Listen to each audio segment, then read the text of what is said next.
COVID again. I've got COVID again. Now my wife's making me live in the dog cage. We call it the Como cage. I'm in the basement. I had COVID in March.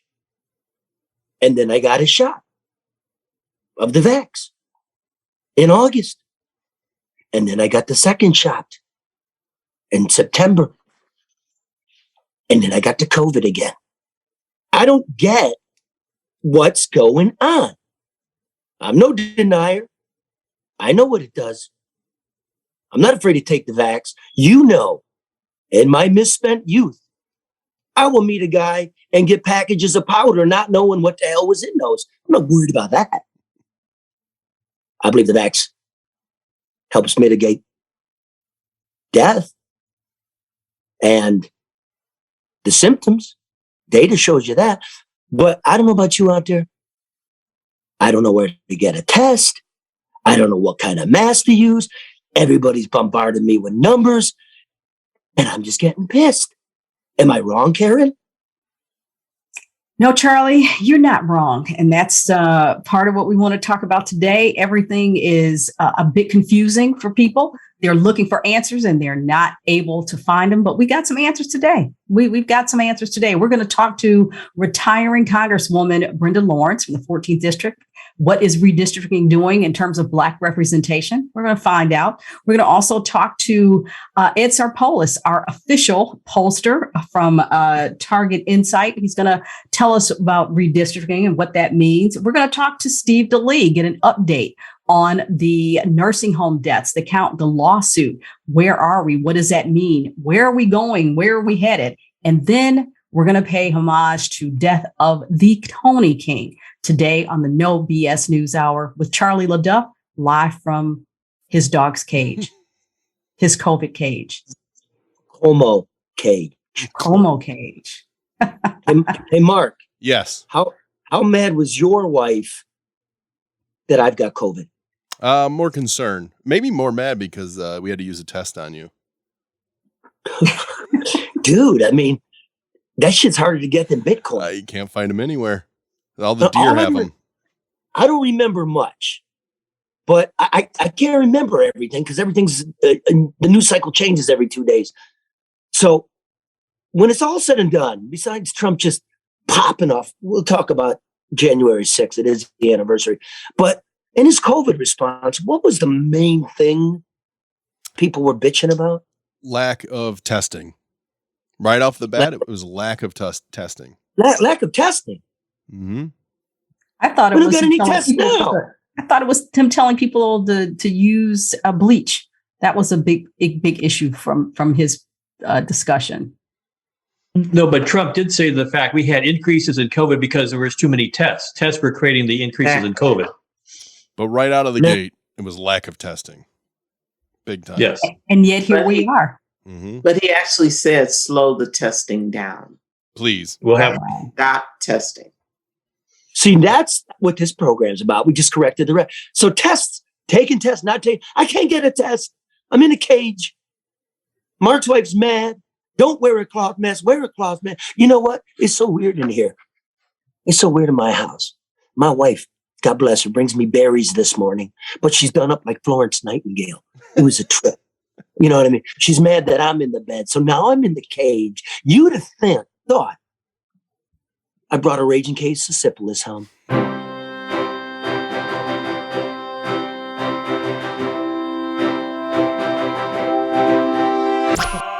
No bullshit.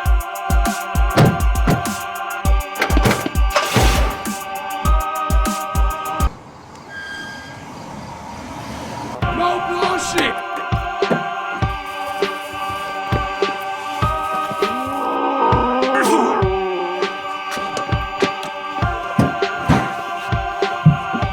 No bullshit.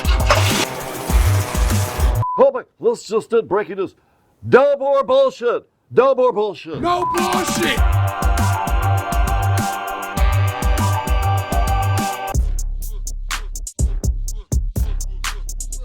Well, Congresswoman, that's the end of a great political career. Thanks for showing up on the No BS News Hour. Good to have you back. Thank you for having me. And please, my prayers are with you and with your wife always for being your spouse. But I do want you to please do everything you can to get better. The quarantine is very important. The poor dog has now lost his home. I'm sorry about that. Well, hold on a second. Congresswoman, you need to be on here Now with he's me. right back in. See how that Sounds works? good. I got no place to go. Nobody loves me. Okay, so look, real quick. I want to do this before we get going. Karen told you what the program's going to be. But if you guys could cue up a little bit of the teaser red, here's what we're doing. Listen, you potential advertisers out there, as the biggest growing news program in Michigan, as they're all starting to shrink. Because you're getting people like Congresswoman Brenda Lawrence, Ed Sarpolis, Steve DeLee, my lawyer, and just beautiful content. We're opening an advertising firm as well. Ooh, all right. You want give me a little tease here. Here's comedian Detroit Red with an homage to the new Johnny Depp Dior campaign. This one, they call it Sauvage. This one is for the American Coney Island called Sausage.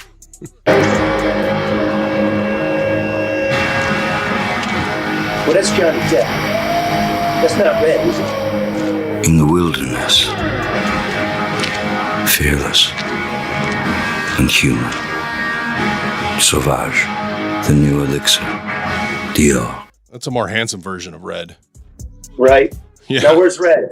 Give me a teaser, Red. Play the quick, beginning of them, Joe. I don't know why I'm in the desert in my underpants. I don't know why these wolves are following me, but I need sausage. There you go. There you go. More on Okay, that. real quickly, No Bullshit News Hour is, give me the Nowaki music, please. Mm-hmm.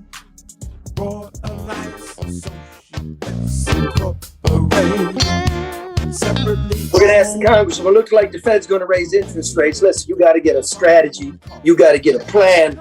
Maybe you're not a big-time city official who's got a lifelong pension.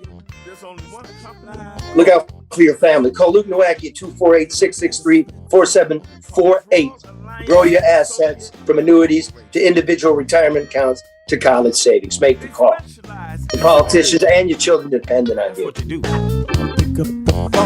Hey, bro, is it my connection or are we good?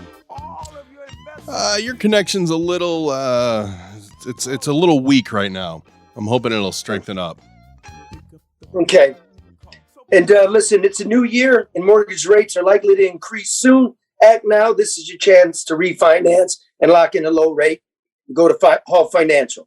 Call them right now and get started with a free 5-minute mortgage review. In as little as 5 minutes, Hall Financial can take a look at your financial situation and help you lower your monthly mortgage payment. At Hall Financial, their number one priority is client service. With over 4,000 5-star reviews, why should you go anywhere else? Go where Mark goes, go where I go. Not only is Hall Financial going to treat you like family, but they can also close your loan in 8 business days or less than 2 weeks, people. They're the fastest in the industry. Get started today. Call 866-CALL-HALL or chat with them online at callhallfirst.com. We're going to do a Hall. We're going to do a Hall commercial. Oh, we should, yeah. Yeah, we're going to. All right. Brenda Lawrence, 14th District. Longtime public servant. I mean, school board, Brenda? Southfield City Council, Yes. if I'm not mistaken, the Southfield mayor. And the Congresswoman of the 14th District, who the Democratic Party did not want to run, she felt she had what it took and won it. Now you're retiring. Why, madam? In my estimate, I got to say it. You're one of the most capable, honest, interesting, strong representatives that we have in this entire state. I'm not bullshitting. I don't have to. You're retiring. You don't come on much. I don't kiss ass. Why are you leaving? Well, it was a series of million little cuts. I am in my 30th year. I celebrate my 50th wedding anniversary, and my husband asked the question, when is our few people recognize when you're in public service and you take that oath. I like to give you the visual. When we had that huge power outage and everyone was out of power, I left my family and my home, which was dark, and went to City Hall to take care of my constituents. That is your life. And your family takes the second seat. They are definitely not the first priority. And so that to me was sobering, and it was a question I had to ask. I've lost two sisters in a 12-month period, and I have no siblings left. My mortality is slapping me in the face. I have no uncles, no aunts, no sisters, no brothers. My mother and father are gone.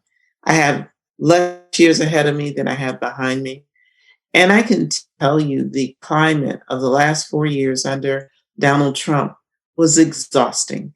It was constant. It was like a water hose in your face.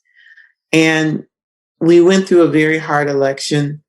And then we had January the 6th, a period of time, the thing that I live for and I believe in so fundamentally about our democracy was literally physically attacked. I believe in this country, and I am honored to have had 30 years, Charlie, 30 years of service, and have learned so much. And there comes a time, there's a time and season in everyone's life. And it's time for me to turn the page.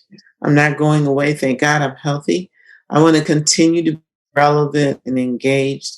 And that's my promise to the people of Michigan and the 14th District. I could go on and on, but I know Karen wants to get in there. So I'm going to go ahead, Karen. I could just. No, that's okay. I mean, and the Congresswoman knows that I've known her for a long time. I have the utmost respect for her personally, professionally. I mean, but, I was just, while you were speaking and I'm thinking back over your career, I'm interested in you sharing how your congressional seat and that level of federal politics differed than maybe what you did at the Southfield at the local level. I mean, a lot of times people, like you said earlier, people, maybe you make it look easy, or people are somehow not privy to just what the demands are and what the expectations are. Just a thumbnail on, the difference, whether you were surprised, or just how it differed from where you began.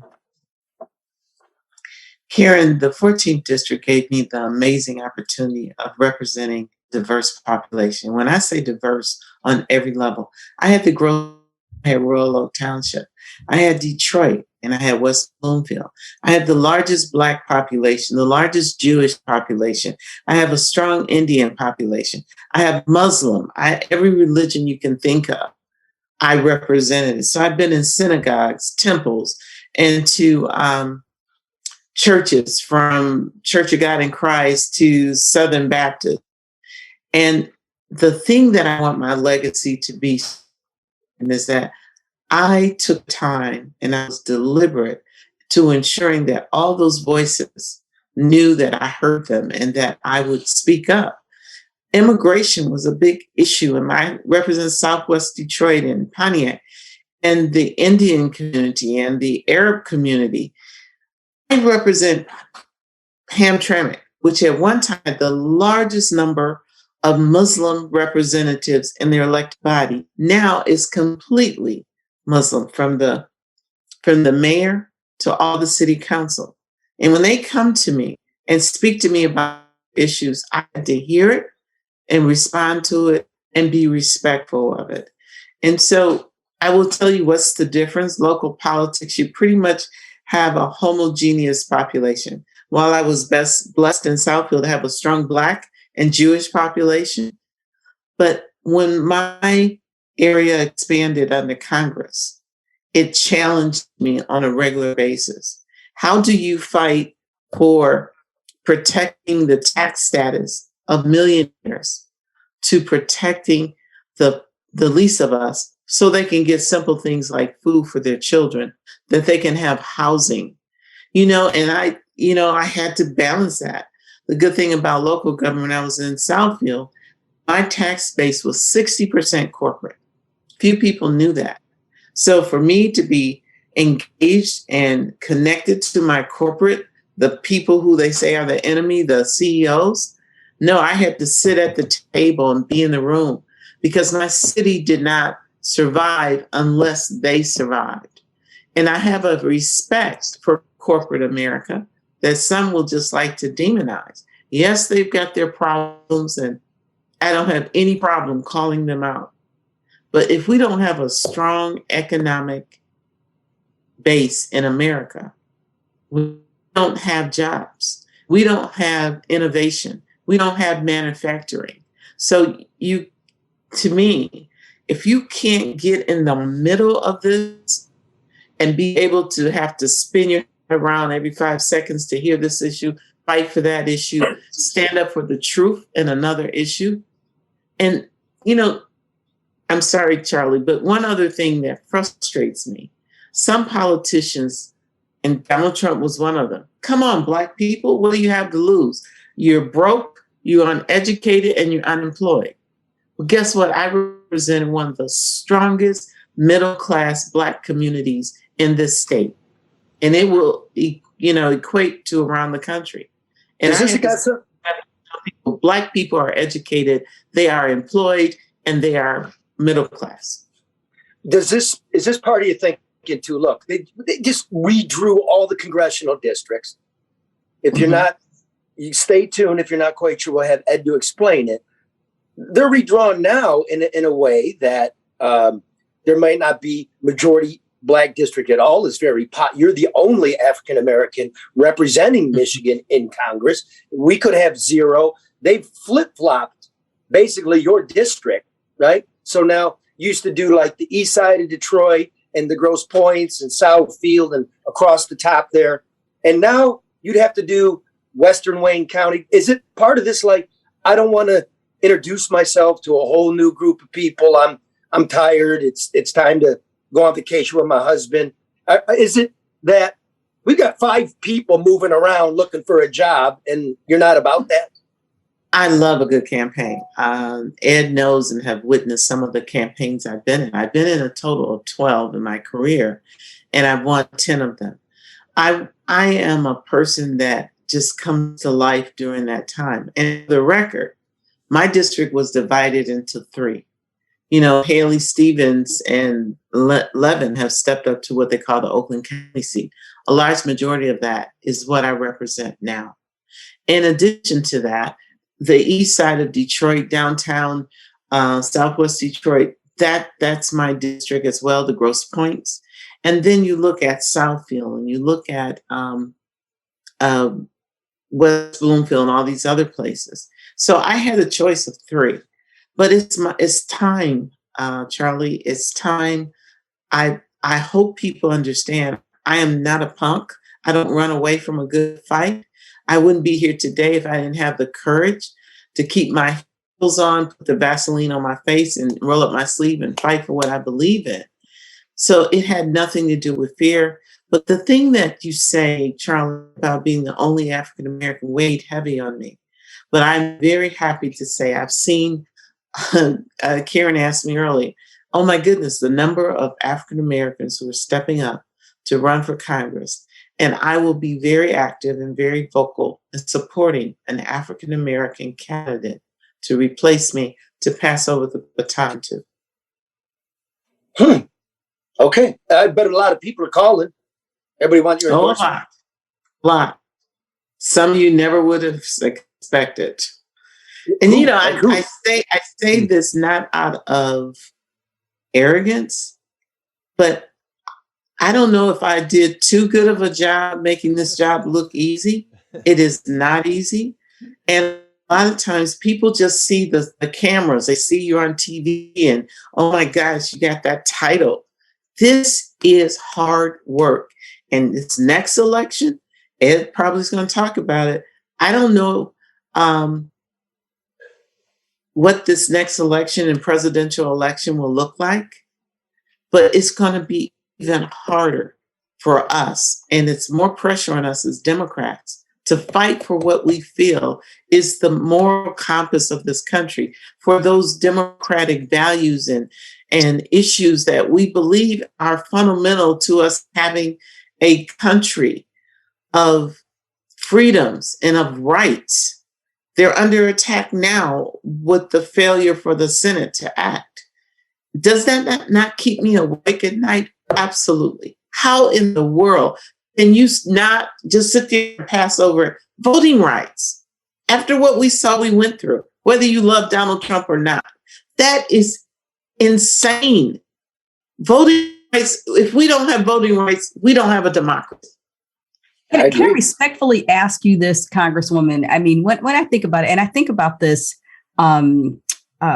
just how much we are still trying to resolve and do. The same things that we're asking for now are the same things that we've been asking for as Democrats, as people of color, as Black people in this country for 50 years. And at some point, we have to sit back and ask, why are we still working on the same things with so little progress? Oh, I don't ask that question, Karen. I said, oh my goodness, I didn't know that the fights of my grandparents would be my fight today.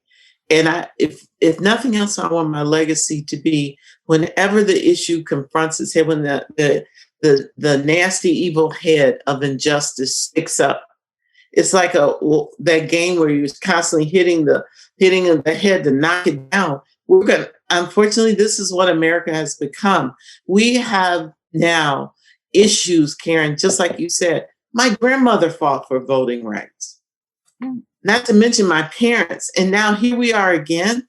And so I have to push all that emotion aside and get to the issue. And that is, we will have rights and freedoms in this country that our forefathers set down, whether they envisioned a time like this or not, that we fight for them, and to ensure that we are a democracy and a country that live true to one nation under God, indivisible, with liberty and justice for all. Congresswoman, what do you say to these people? Because I saw someone say this, because it's politics and everyone's going to speculate. Right after you said you would not run for re-election, Representative Rashida Tlaib said, "I am." And what do you say to those people that say, "Oh, she's not running because they'd rather have Tlaib, the Democratic Party"? No, they wouldn't. Give me a break. I am not. Yeah, right on, man. That runs away from that.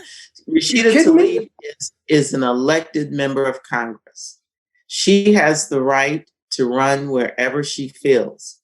Rashida's decision did not bear on me, and my decision, good, what Rashida did not bear on me. She is elected. You know, you can agree with her politics or not, but she is sitting in the halls of Congress because the people sent her there. So, you know, I ran races. I ran against Brooks Patterson. Come on. I'm not afraid of a person. I run because I believe in things, and I'm making this decision, being of sound mind. I'm making a decision to join my husband of 50 years, to turn the page and to still have leadership in this country. As many years as God gives me the opportunity. Oh, and let me give you a little math here, okay? From the real deal. If you're looking at it, Mark, the Democratic Party would much prefer Brenda Lawrence to Rashida Tlaib. Brenda Lawrence, not divisive, roll up the sleeves, get it done, not playing the cameras, no offense to Tlaib. Brenda Lawrence, and not moving her address to go find a job. Oh, no. I think this is Brenda Lawrence's decision, and I respect it. Now, last time you were on the program, Brenda, you said something deep, which really made me respect you. And let's take it to January 6th of, I get all the years confused because of COVID, 2021. You said to me in November of 2019, I said to you, what do you think about the impeachment? Now, you said, I think it's counterproductive. It's divisive. Let's censure the guy. Let's move on and let's elect somebody else. I thought deep, and it proved to be true what you said. It proved to be true. But you caught shit. I caught shit. And you have to soften it. between me and you. It's like politics. You got pressure from the party, right? Because it was taken out of context. But it's true, right? You spoke true then, and it came to be true. Am I wrong? You know, Charlie, we're now going through the January 6th investigation. The truth has taken on that whole statement of what is true, has taken on a whole new life of itself. There was a time when I would speak truth and it would be validated. We're in an environment where when you speak the truth, and sometimes when you have convictions, it is ripped to shreds and people attack it. It's disheartening to watch McCarthy and to watch the Senate Minority Leader say something different than what they said when they were catching their breath after running down the hall from life being threatened. The most bipartisan day on the Hill, because Republicans and Democrats ran together for their lives. They were afraid. They didn't sit there and say, oh, Donald Trump sent these people. You run if you want to. I'm good. Tell them to come on in. They ran for their lives. And now, even though we have clips of it, it's being told a totally different way. It's the reality I live in, unfortunately, now in politics.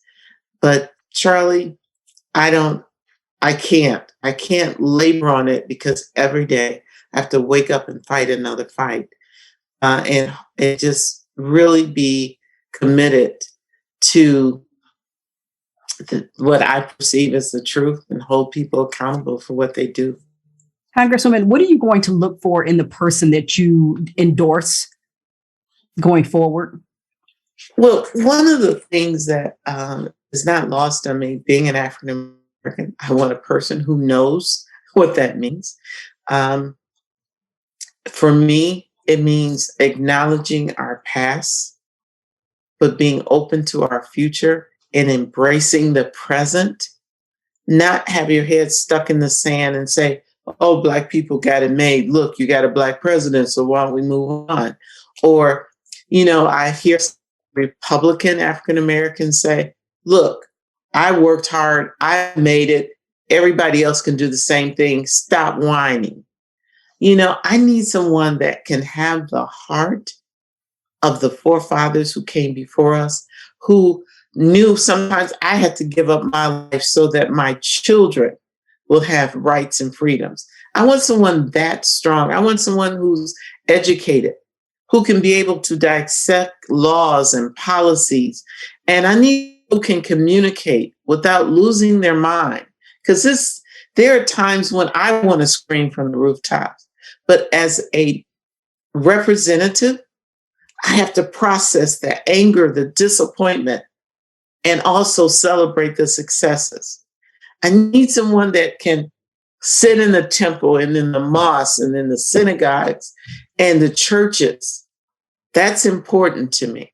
Do you have anybody in mind that you want to share? Next week, I will be telling you who the person is. Really? Wait. I'm still deciding. And if you got I'll any room, talk to you too, Charlie. If you got any room, I'm just going to. If you can get out of the dog pen, we'll talk. Now, look here. Here's the thing. I'm going to leave it. I promised you I'd get you out of here, but you're welcome to stay. Can you ask the president to get some tests out? And here's some ivermectin from my dog. Ivermectin. Now, I do not recommend. Don't kick me off Facebook. I'm not recommending you take the dog's heartworm medicine. I do not condone this statement. I do not condone this statement. But it's getting to the point I'm going to have to nibble a half of one of these because I'm half a wolf. I mean, geez, oh, Pete, what am I going to do over here? Tell the president we need some tests. Well, before I leave, I just want to say thank you, Charlie. It's important for our democracy that all voices are heard. You are a unique voice, and I just want to thank you for staying true to the mission of what media should be in America, where people are respected even if they have a different viewpoint. I also want everyone to know that I am so grateful for the opportunity that the people have given me. It wasn't one person, it wasn't just me, it was a collaboration of trust and the vote of the people. And as I turn the page, not forget representation matters and who you send.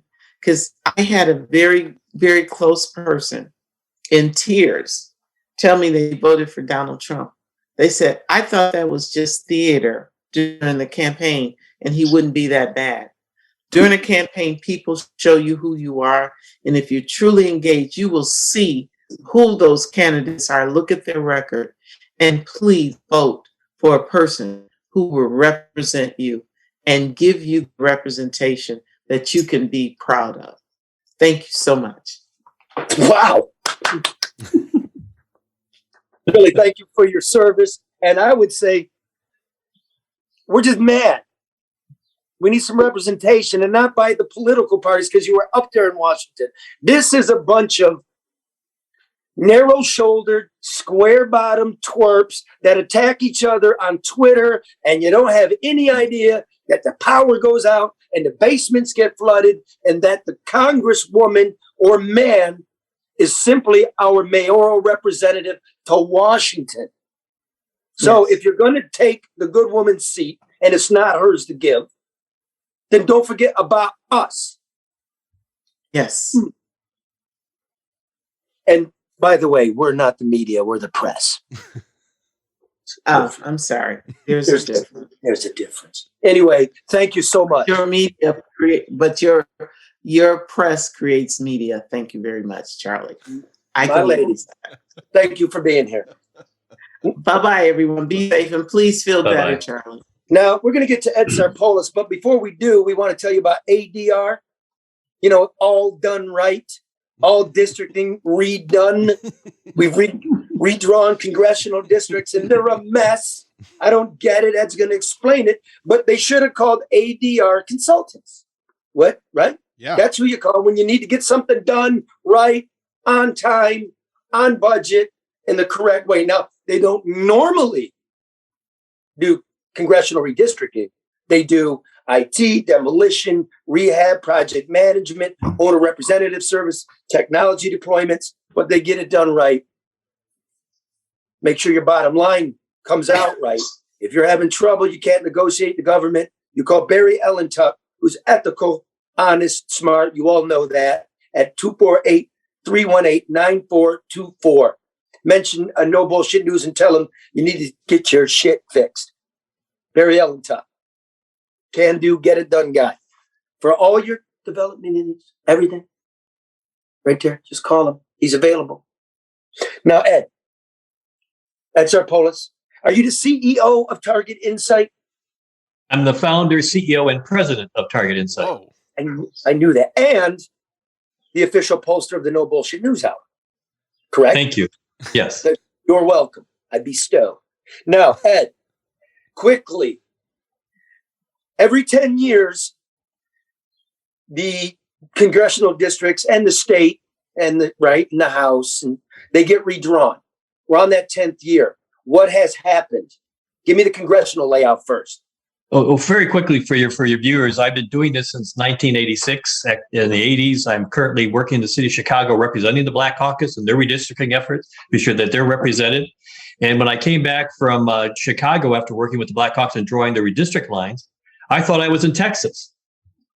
This was back in July, August. I listened to the commission talk. I said, this is what Texas is doing, and we're accusing Texas of voter suppression of the Black community, and that's what we got here in Michigan. 2 years ago, I was talking with you, and I said what was going to happen, happened. It happened. I said the commission was going to screw things up. What happened was, the fact is that when the commission people, the 13 people that joined the commission, they had their own agenda when they were on the commission. Their commission was to take out political gerrymandering out of the process.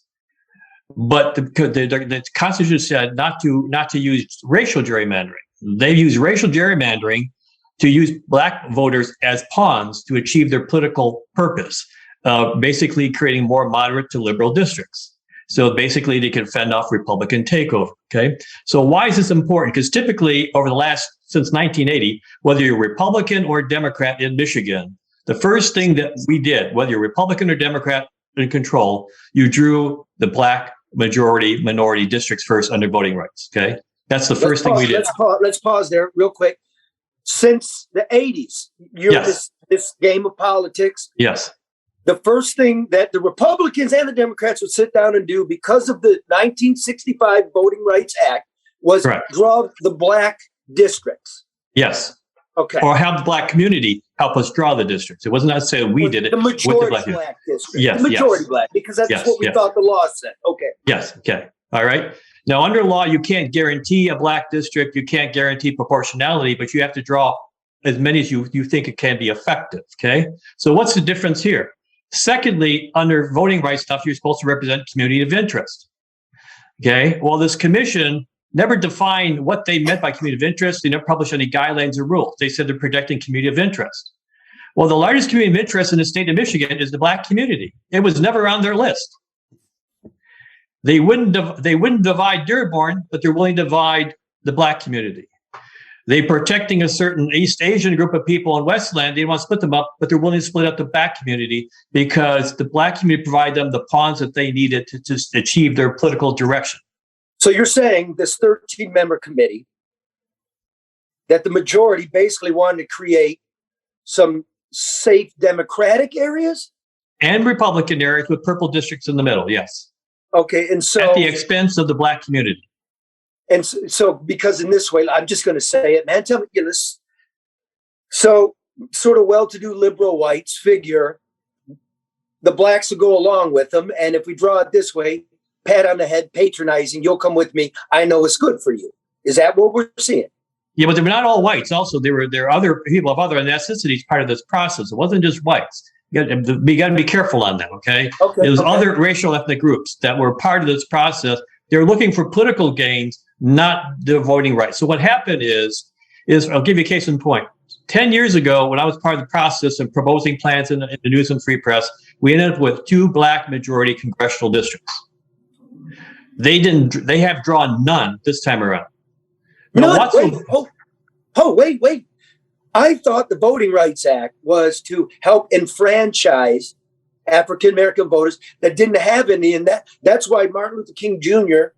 and everybody crossing the Petraeus Bridge got their ass beat, and that the Voting Rights Act comes out of it, and that these representative districts would not disappear. I've never heard of a majority black district disappearing, especially in Michigan, but we had 2, and now we have none. Is this even legal? Well, it is and it isn't legal. First of all, under voting rights, you can't guarantee a black seat. Okay. But what problem was the fact is you can't take away what was given to them before.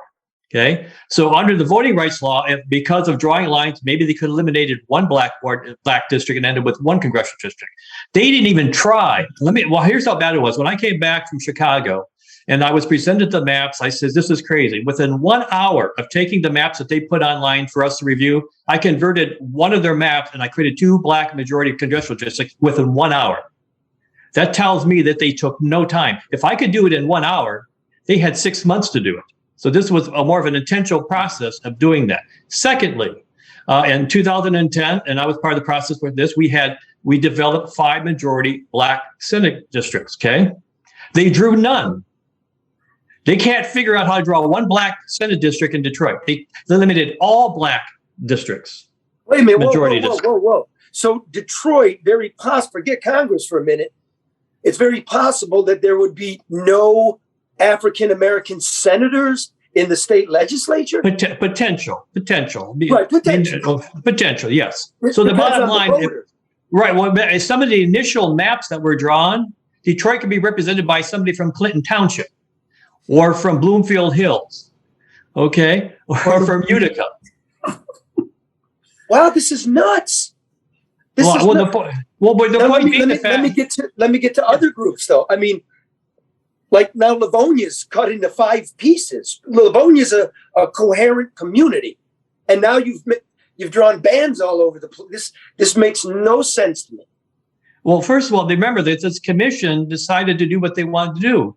One of the lawsuits protected the fact that they did not publish any rules that were going to guide them. We encoded in the law the Bernie-April criteria of protecting communities. Okay, so they didn't follow any rules. They just decided we want to draw what we want to draw. Now let's go to the state house things. 10 years ago, we drew 12 effective majority house districts. Until I did an op-ed and was on Chuck Stokes show, which I called you back in September, they only crawled 2. Now we get them up to 6 or 7. But until they were embarrassed, they weren't going to have other than 2 out of the 12 black districts. Okay, you can't tell me that you can't create a black house district in the city of Detroit. What they did is they basically, if you remember, go back to the turn of the last century, when our congressional district, Detroit was the spoke, and every district came out of Detroit. Well, basically, they repeated what used to be in the 1800s. We used Detroit as a base of the district and then spread it out across all regions to basically share the black vote, because they tend to vote more Democratic, to make more Democratic wards or more moderate to liberal districts than they did. But it's basically a possibility because all these districts are 40 to 44% black voting age population. As you know, that typically the black community does not get the money to run races.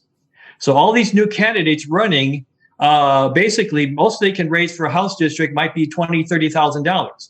Well, the population of Western Wayne, what we used to call the Western Wayne Mafia, they'll kick in 100,000, 200,000, be sure that they get their representative for Wayne, Westland, whatever. So that you're active, and also Detroit, they always run against each other. You look at the congressional districts, you know, it's not that I'm against anybody running, but the point being is you put the people from Detroit in an economic disadvantage because of fundraising and also the power brokers and what they want, okay? Let me ask this. How big is the congressional district in terms of population in Michigan? Close to 800,000. Yes. Okay, 800,000 people. Karen, Mark, Steve, you're muted, but wouldn't this make more sense? 800,000 people. Detroit could be one congressional district. Part of one, yes. Part of one. Mostly. Yes. Western Wayne County could be one. Macomb County could be one. Oakland County could be 1.5 part of another. Wouldn't that make more sense in terms of who actually lives in a district and what the representative would take to Washington? Well, the law doesn't allow you to do that because you have to remember that it's also population equality. For example, I can create the second black congressional ward using East Point, Warren, okay, and the southern border of Macomb County to help create that other black congressional district. Okay, you don't have to go all the way up to Pontiac. So when you're doing redistricting, we can pick up blacks from southern Macomb County, southern Oakland County, and we can go all the way down to Romulus. Okay, so you're not going to do that because the fact that you can draw a black congressional district, 2 of them, by taking into account the black communities that are surrounding the city, that left the city, the population. Well, here's what I just said. I said we don't have any. No, we don't. So here's one in the middle. Here's at least one. Okay, Detroit. And, they didn't even do that. Well, and listen to this. Okay, they hired a legal team and supposedly a statistical analysis. Someone who claims to have, has all these degrees on doing all this analysis. And when she made her quotes was because one thing when you test the district, it's irrefective. The fact you look at vote history, voting in primaries in the past 10 or 15, 20 years. She only used, according to her quotes, the 2020 general election to make her decisions. When asked about why didn't you go back 10 years to look at local primaries where blacks competed with whites, she said the data, I couldn't get any, it wasn't available to me. How can someone who's being hired as an expert couldn't pick up the phone and call the Secretary of State, hey, you run me, can they give me that voting data? Or call Kathy Garrett, the Wayne County clerk, or John Winfrey to get that vote history? She said she had no access to data. Okay, but how can you and I can get it? We just call the clerks and saying, can you give me the last election or download it off the screen? She claimed all she had access to was the November. Well, basically, she was saying the fact, well, the blacks and whites were voting the same, so whites support black voters. Well, if you're a Democrat, you're going to vote for the same damn president, whether you're white or black. She was trying to imply that voting for Joe Biden meant that whites voted like blacks. Well, that isn't true. Look at, John Connors when I ran his race in 2012. We were losing to the fact that we could convert some whites to vote for John Connors as a black person. We're losing in the polls, okay? Brian Bax was going to lose the first time. So the point being, the whole team that wasn't set up was designed to do one thing. use the black community as pawns to achieve their political media purposes when they were on this commission. Because there was not good for anybody. That's not good for anybody. That's not good for anybody. No, Last question, Ed. There's got to be a legal challenge coming, and if there is a legal challenge, it was already filed. It was filed, Wednesday night by midnight. I was working with the team on helping them understand what they had to put in the language that is being filed. Now, potentially there'll be 2 more lawsuits. Republicans haven't said when they're going to file theirs. The Michigan Civil Rights Division may be filing theirs, and another group of black community people might be filing theirs. But right now, the one that's in there is charging that basically is that the commission intentionally diluted, eliminated, or removed black voices in the state of Michigan. And the Republicans are jumping in on this. Well, yeah, because first of all, they have some political reason why they want to do this because they all do. Yeah. Well, they all do what I'm saying, but their purpose is to saying that they split Ann Arbor into 2 different districts and all that stuff. They're going to sue for their purpose. Everybody can do this is what I'm saying, but all of us agree, those who have been doing this for 30, 40 years, Republican, Democrat, Independent, whatever, in fact, we're all depressed, okay?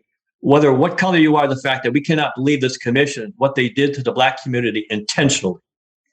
But isn't everything that just undermines a black community intentional? I mean, when you think about black bottom, you think about redistricting, you think about all the things that are, strategic, but that's pretty much what they are designed to do. And that's what they've effectively done. They did. Now, for example, you're right. But I'm saying the fact, like in Chicago, the black community, I had to eliminate a black alderman seat, but not intentionally because that's the way the population shifted in the city. They could have said we could have fewer black. They could have said we could have gotten rid of 1 congressional because it's be hard to draw, or 1 Senate seat black, or 1. They didn't say we have to eliminate something. They said we're going to do all of them. That's the problem, because even black communities in Chicago said, Ed, how many black seats do we technically have to give? I says, well, to be honest with you, we're not going to be able to draw all the seats black that we used to because of a more Asians community, that type of thing. But they took everything out. Again, this is the last question. We got midterms coming up. We got primaries coming up. Yep. Can these lawsuits be adjudicated in time? Yes. Let me put it this way here. To correct these maps would not take anybody of my background or similar background less than a week to redo all the wards to make everything legal. And 90% of the maps we don't have to change. You got to remember, we're only talking about Southeast Michigan here, maybe in Flint. But the point being that this is no rocket science. It can be done like I said. I do 2 black congressional wards, majority minority, within an hour. Okay, it might take a little long for a state house because then my district. No, this could all be done. Secondly, the courts can stay the primary process. In Michigan, we used to have September primaries, so we don't move it the primaries from August to September. Detroit, 2011 was in September, so we have plenty enough time. The court has to accept the case, decide to hire a special master, have the commission redo it, or turn it over to the legislature, because now we have a Democratic governor and Republican legislature. No plan but favors one side or the other, and this could be done within a week. Okay, if you weren't doing all the legal arguments, this is very easy to do because 90% of everything that's been drawn, Republicans, Democrats say we sort of like it. It's just this whole black thing which bothers both sides of the aisle. So this is, folks out there, I know it's wonky, but it's important. Keep an eye on it. It's no bullshit news hour. Ed, what do we do? What's their feeling, the party's feeling on the duck do, this new duck do? Well, the problem is the fact we don't know what the courts are going to do because the duck do. The duck do. Oh. Well, the point being is they want to know the people who are watching what the duck do. No. The duck do. The duck do. Okay. You know what I'm talking about? Well, you explain it in your words. The duck do. You mean, what's a duck do? Yeah, what's a duck do? I'll do it. What's a duck do? Quack. Quack. Thank you. Well, the problem is the duck do's never quacked.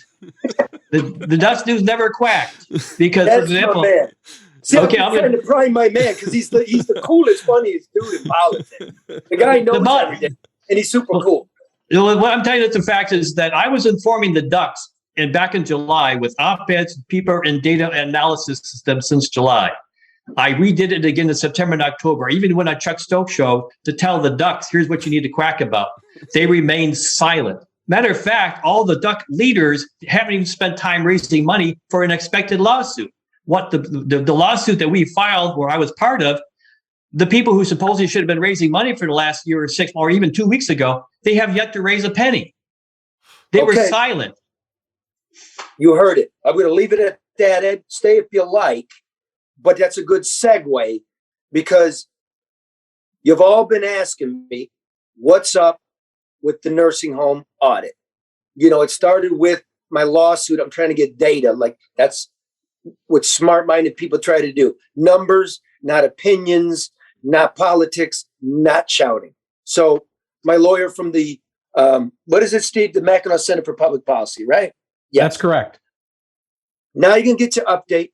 It's the 6-month anniversary of the Auditor General of Michigan taking up that count. It's been a half a year. We'll get to that. But first, our very good friend at American Coney Island, the true king of the Coney, Chuck Caros, passed away last week. He was 88 years old. We'd like, at the end of this program, to give homage to that family and to what they created here in Michigan. In the meantime, Red really got influenced by Johnny Depp's new commercial, Sauvage, the Christian Dior cologne. Johnny Depp's out there in the desert playing a guitar. Coyotes are running around. He never even puts the perfume on. How much do you think this commercial cost? Too much. Don't know. Like $2 million for the Super Bowl, $5 million to Johnny, $5 million for the film. I mean, dude. Well, when you go out and buy it, Chuck, Charlie, when you go out and buy it, you know how much they paid for the ads because you won't be able to afford the bottle. That's true. Yes. And isn't it really like trying to convince guys to put on perfume and the guy never puts the stuff on? Yes. So, you know, Coney Island is really not a hot dog. It's a sausage with natural lambskin casing. That's why they snap when you grill them. So Red decided for $100 to create his own commercial. He's very proud of it. He edited it. We're up late. We're talking about it. Do we want to give him, Mark, a little bit of the Johnny Depp? Yeah, we can. And then go into Red? We can do that. Joe, can you roll just so people know what Johnny Depp is hawking? In the wilderness, fearless and human. Sauvage. He doesn't look like a guy I want to smell like. I'd party with him in a heartbeat, man. I'd even drink Dior with him. Yeah, but does he look like a guy you want to smell like? But now when you watch Red's ad, Red looks like a guy who knows how to eat. Okay, now that was Sauvage. We like to call this one Sausage by Detroit Red. I don't know why I'm in the desert in my underpants. I don't know why these wolves are following me, but I need sausage. The moon is high, the clubs are closed, and the beast needs to be fed. Sausage. I look in my fridge. Oh my. What do I see? Sausage. A good wiener is hard to find, so make sure you treat it kind. Sausage. You may run with a pack, but everything ain't meant to be said. Sausage. No need to cross the desert. No need to cross 8 miles. Who these wolves be? Get back, bitch. Sausage. Order a Coney kit directly to your door at AmericanConeyIsland.com. Well done. Well done. The star of that, for people that can't see that are just listening, is Red's belly. Is front and center. The bubble bath. The bubble bath, yeah. I don't know how he figured it out, but he said he got up real early. Like I think he did like 7 a.m. to 7 a.m. and tried to figure out a green screen and how to surround themselves with desert dunes and wild wolves. It was worth it. Way to go, Red. That was good stuff. All right. Where do we man. go Hey, from Steve. here? Yep. All right, Steve DeLee, Mackinac Center for Public Policy, my lawyer. Bro, it was a year ago that I asked the state for the nursing home data. I asked them, what is this asterisk? Who in long-term care facilities died of COVID? It was the 9-month, we're on the 9-month anniversary of not getting that and me asking you to sue on our behalf. It's been 6 months. Our findings were good enough that the state legislature, the oversight committee, asked the Auditor General of Michigan to take up an analysis and determine what the count is. That's the 6-month anniversary. Where are we, bro? Well, that's a good question, Charlie. So as you point out, it was 6 months ago that Representative Johnson had us testify before the House Oversight Committee about this. And then in June 10th is when he sent a letter to the Auditor General saying, would you take a look at this? The Auditor General responded on June 30th and said, I will do a comprehensive review. And I expect the answer sometime late September, early October. And there was a response in late September, early October, but that response was, we've reviewed all the deaths overall. And it turns out there were 822 more deaths everywhere in Michigan. But it's going to take more time for us to take a look at the long-term care deaths. That's going to be another couple of months. And the timeline was late November, early December. As you have no doubt noticed, it is now January. So we are still waiting for the final review and the final numbers on that. How can this be? I mean, why can't we press a button and know?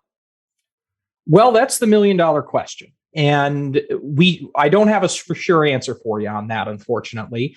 But my likeliest guess is that we don't have this information readily available. In other words, it does not appear that there is a single unified database or two databases that can be easily compared to say, this is a nursing home death or an adult foster care death, and this is a COVID death, and they match.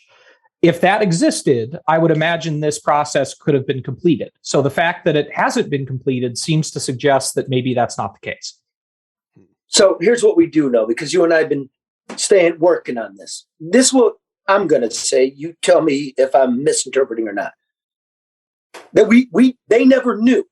The fact of the matter is, there was nothing coherent ever to actually focus and keep track of this population. That would be, again, the skilled nursing facilities, right? Medicaid and Medicare pay for that. The adult foster care homes, the homes for the aged, which don't provide 24-hour nursing like the nursing homes. So when we say nursing homes, we're talking about all of this.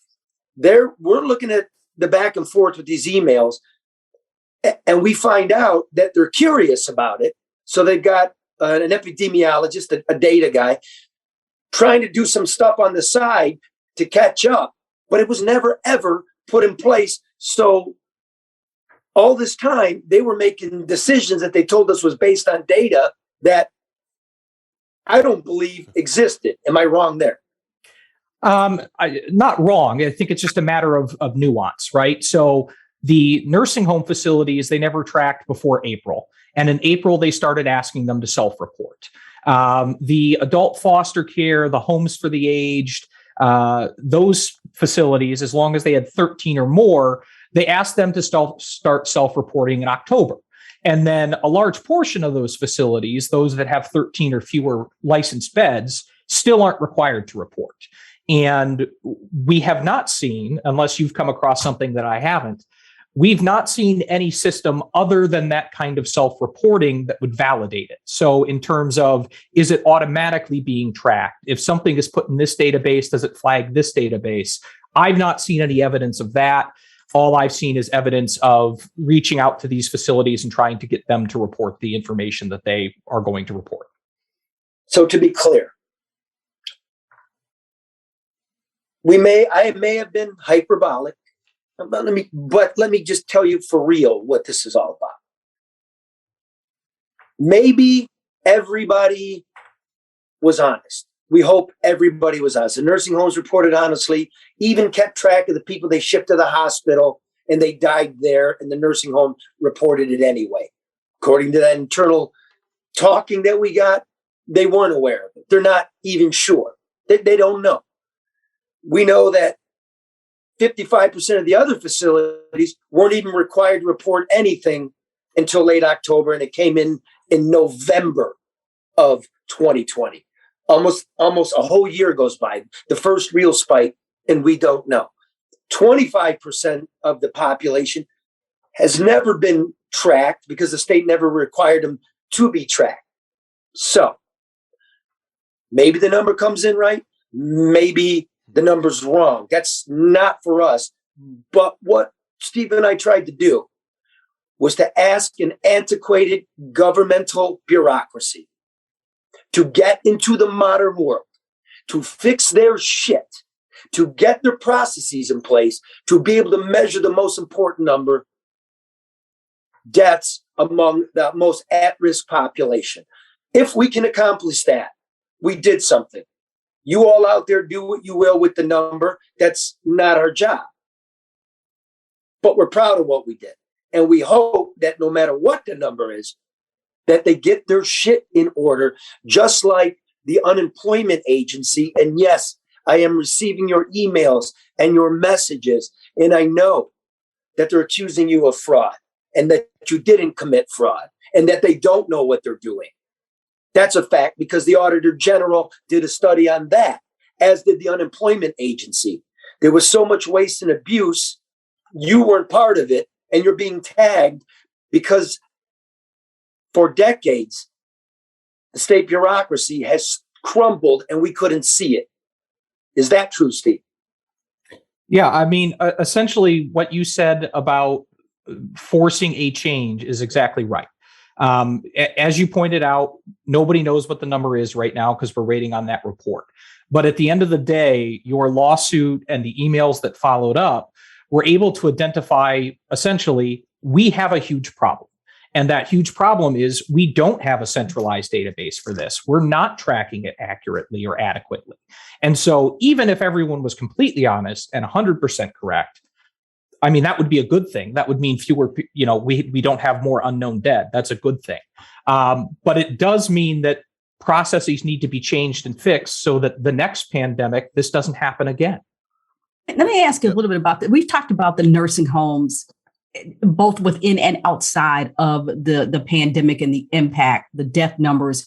I mean, these are facilities that have long gone without the proper oversight, without the proper inspection. I mean, we've talked to some folks. I mean, so, we keep talking about what the pandemic did in terms of shining light on areas of disparity. And okay, this should be a priority. I mean, their senior citizens, the elderly, the vulnerable part of our communities are in these facilities, uncared, unnoticed, unaccounted for. I mean, just with no oversight.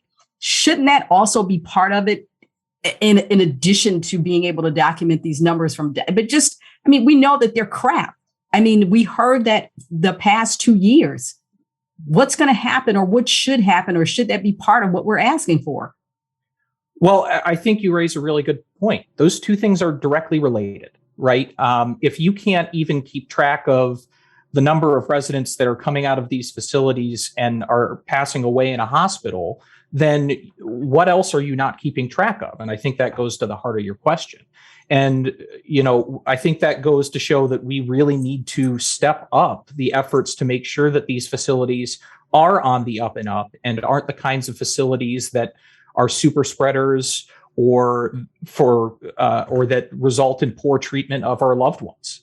These are by and large homes where our loved ones or the elderly who don't have other loved ones to care for them are housed, and they should be treated with dignity and respect.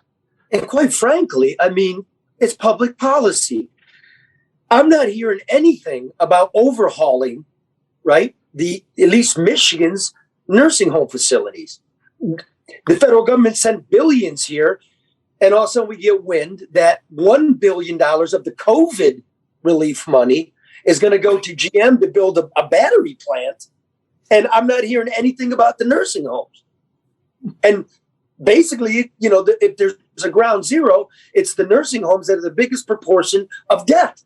We know this, that 400,000 people a year die in nursing homes from transmitted disease. That's before COVID. How many people have died in COVID in the United States? 800,000 or something? Yeah. We throw data around. Okay. So it's been 2 years. We've had another 800,000 die from other stuff on any other given 2 years. They suck. And we're not doing anything.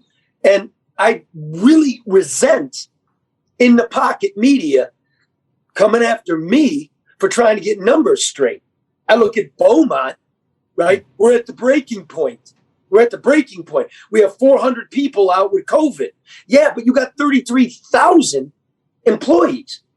That's 1%. Who are the 400? Are they the nurses you won't pay? Are they the orderlies that refuse to get a vaccination? Are you cutting staff? Why is everybody walking away from Beaumont, Mark? Because it's been horribly mismanaged for the last about 9 years. And if you go to Eric Starkman at Deadline Detroit, right? Yeah. And read up on it. Yeah. I mean, we're being bullshitted. Look, New York is doing this. Everybody's hearing it. And I'm no COVID denier. You know why? I got it again. I got it twice. And the vax. I want to know what's going on. New York's doing this. Oh my God. The hospitals are filling up with, COVID patients again. New York decided to do this. We're going to split it.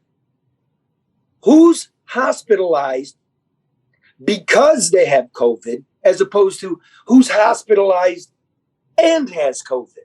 Feel me? Yeah. Yep. Because everybody going in the hospital now with a broken arm is getting a COVID test. Yep. So you get the test, you have it, you're now a COVID patient. Oh, we're swelling up. COVID's real, man. It's Charlie, real.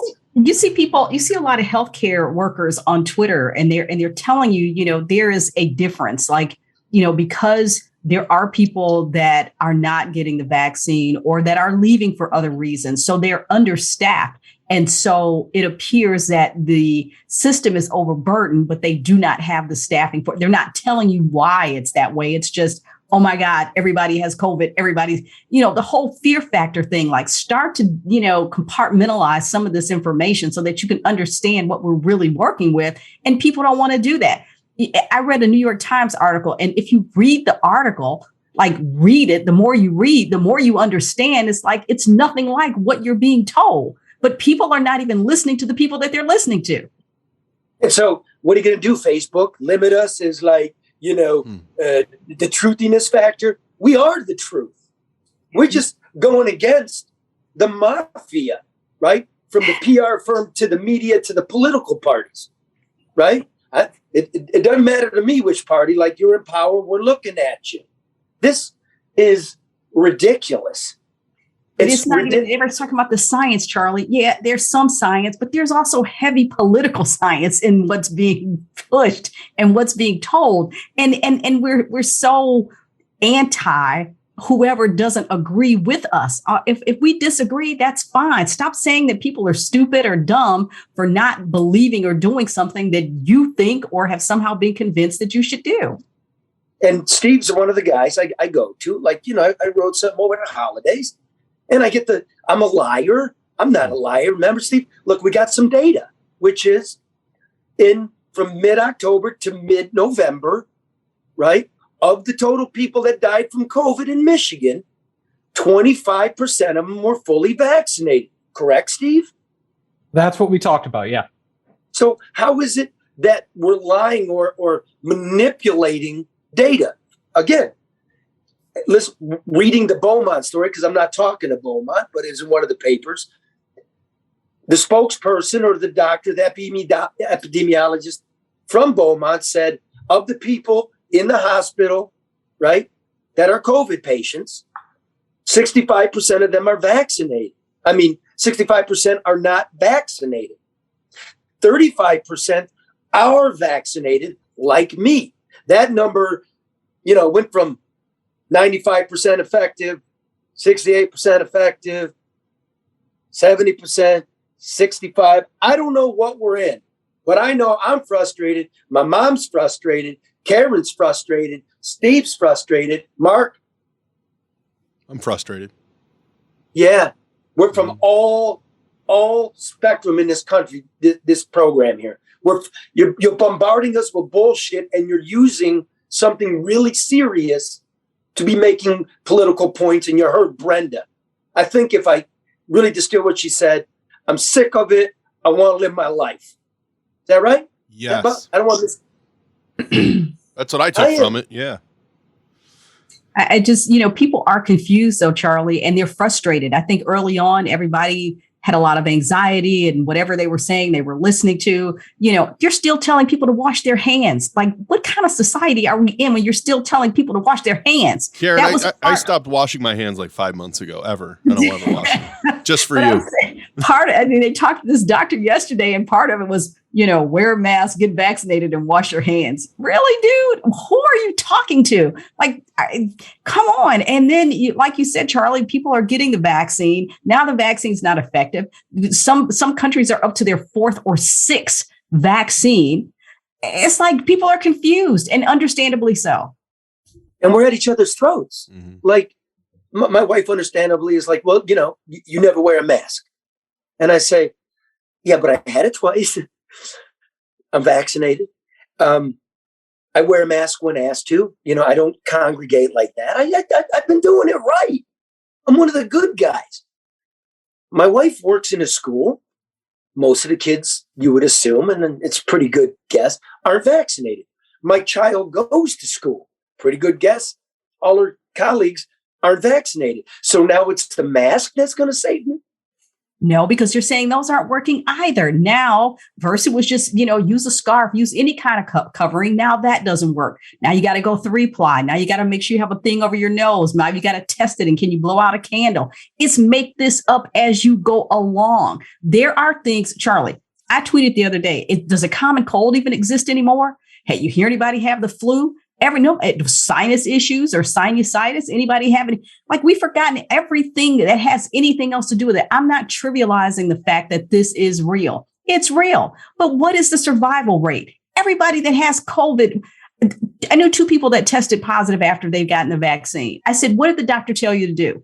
They said, stay home for 5 days, not 10 because they need you to go back to work, but 5 days and take over-the-counter medicine. You mean like a cold?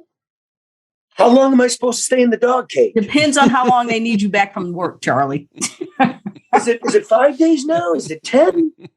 It was 10. We were even talking about, what does asymptomatic mean? Does asymptomatic mean you have it, but you're not showing symptoms? Yes. Or does it just mean you're not showing symptoms?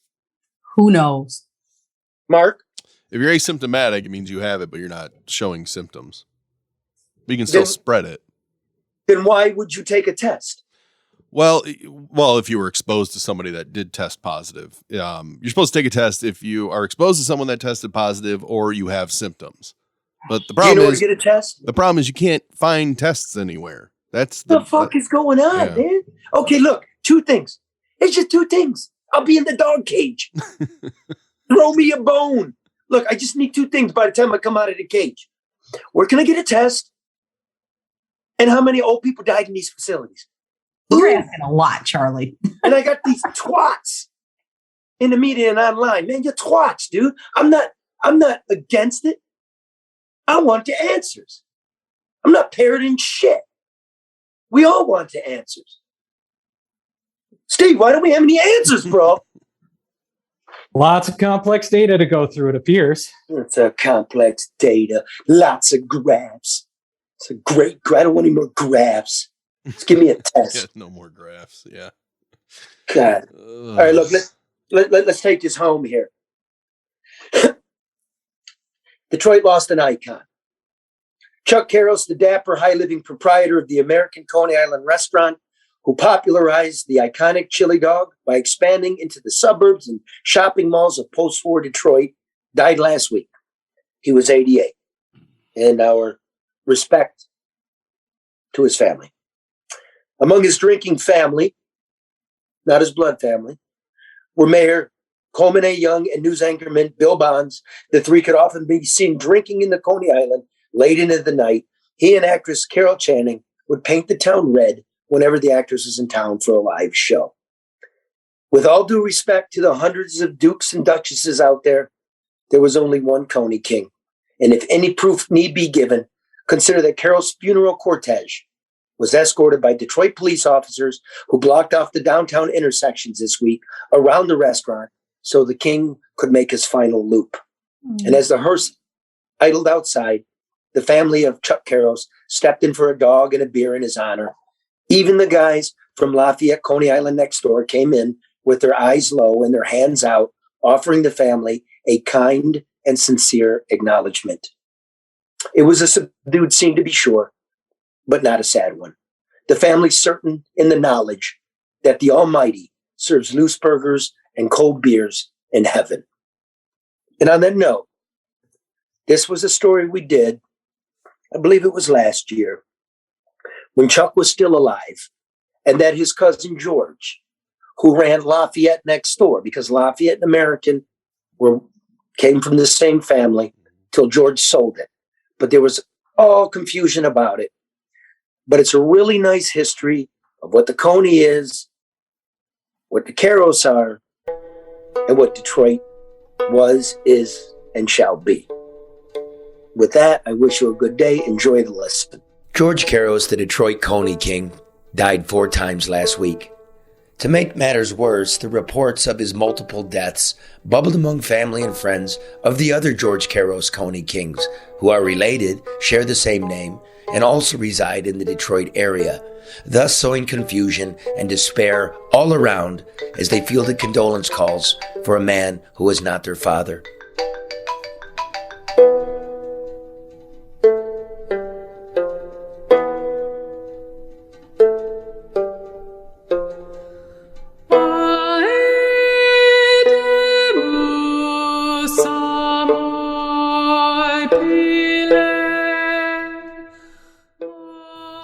The first death of George Carros, former proprietor of Lafayette, Coney Island, occurred 2 weeks ago at his home in Illinois. He died peacefully at 87. The second death of Lafayette George came a week later when his passing was reported online by a local newspaper as breaking news. The story was riddled with inaccuracies, which were quickly copied and disseminated by the other news outlets. That's when the calls started pouring into the other George Carros families. The third death came the following morning when a corrected story was published in the paper's print edition, which was gratifying to the other Carros Coney families who had been barraged with texts and voicemails. Yes, all was good, except for the fact that the photograph was not that of Lafayette George, but rather of his cousin, also named George Carros, himself the one-time prince of American Coney Island, located directly next door to Lafayette Coney Island at the corner of Michigan Avenue and Lafayette Boulevard in downtown Detroit. The two Georges were related and grew up together, but it can be accurately reported that they were in fact not the same person. Sadly, George of American Coney Island passed away in 2002, and now here he was, passing away again, making him our fourth George Carros of the week. Imagine the confusion of poor Chuck Carros, 83, the retired king of American Coney Island, when the morning paper arrived on his porch. Looking up at him was the picture of his brother next to the story of his cousin. It must be said that Chuck is living the latter years of old age and struggling with the difficulties that come with that. Looking down at the thin news pages, his first feelings were those of disorientation, something like an old sailor on rough, strange seas. My brother died! And then the tears flowed. Oh my God, I'm next! And then King Chuck gathered himself, wiped his eyes, poured a regal cocktail, laughed hysterically, and then canceled his subscription to the newspaper.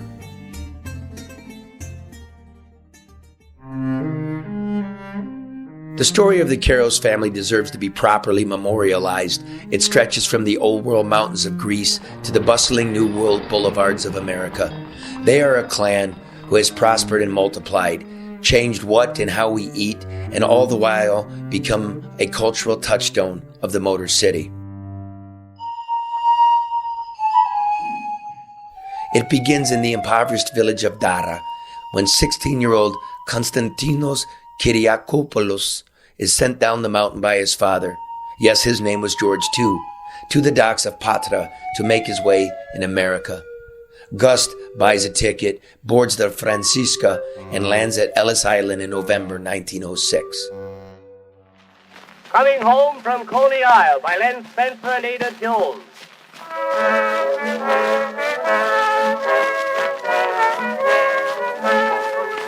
There is a time, the summertime, the time we love to rest, where breezes blow that way. The owner of a single pair of shoes and unable to get much going, young Gust heads to Detroit, but not before the teenager sets his dark eyes upon the electric lights of Coney Island, Brooklyn.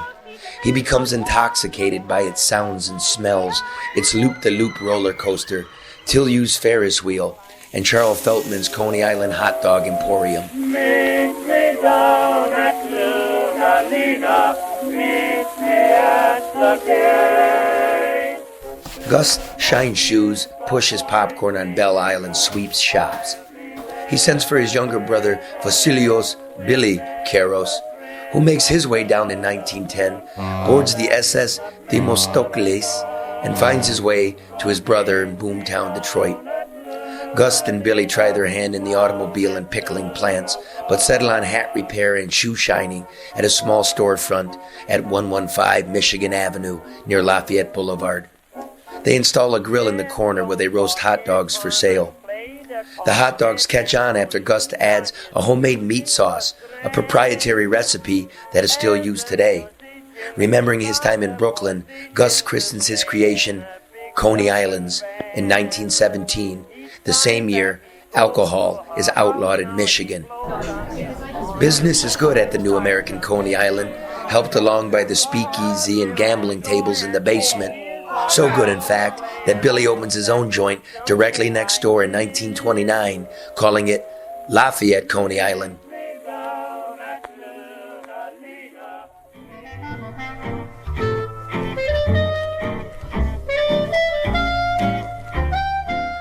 It is an amicable relationship. The brothers prosper and have children. Gus, the American Coney King, begets George and Chuck and Joe and Ray. Billy, the Lafayette Coney King, begets George and Tony and John.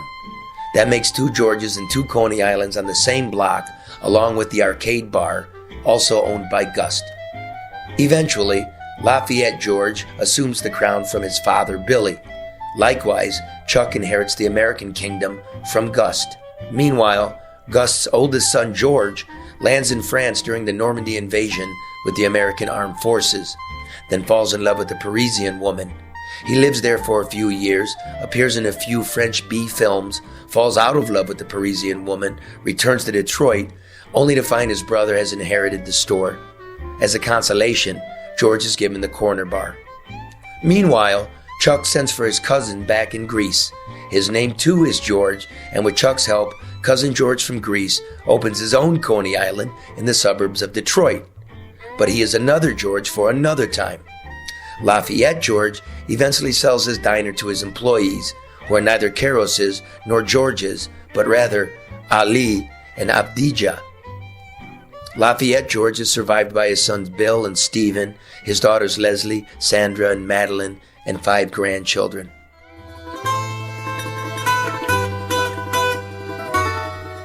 Much has been made of the family feud between American and Lafayette Coney Islands, but it has been wildly overstated, says Bill Caros, the son of Lafayette George.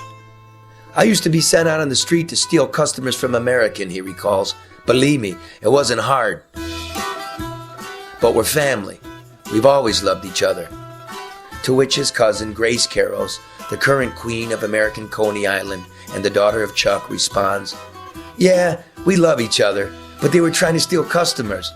How nice was that after all we did for them?" In Detroit, Charlie LeDuff, No Bullshit News. That's very nice, Charlie. Opa. Very nice. Our condolences to Grace and her family. Here's to you, Chuck. Save me a place at the bar, bro. Steve, thanks for being here. Brenda, good luck with everything. Ed, you know what a duck does. Get back in your cage. See ya. That's the best damn news program in the country.